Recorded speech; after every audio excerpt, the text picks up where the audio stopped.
You're here to protect us. Why are you killing us?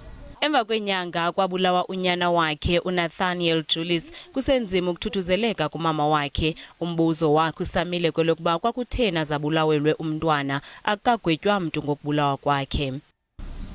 How can you justify a young innocent boy, 16-year-old?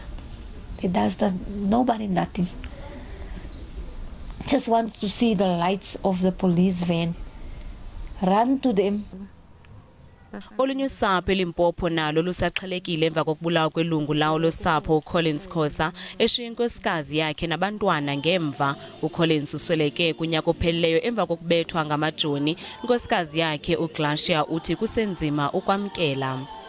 Vutomi bya yena byi cince swinene since baba va hisiyile. Our lives have changed completely since he left us. There is no joy anymore. There is no communication with children. We don't know how to advise the children as they miss their father. Nosapho lukaMthokozisi Ntumba odutyulwe wabulawa kuqhankqalazo lwabafundi nalo luthi lufuna impendulo. Ubuti left the house in the morning, a good doctor, he's got kids.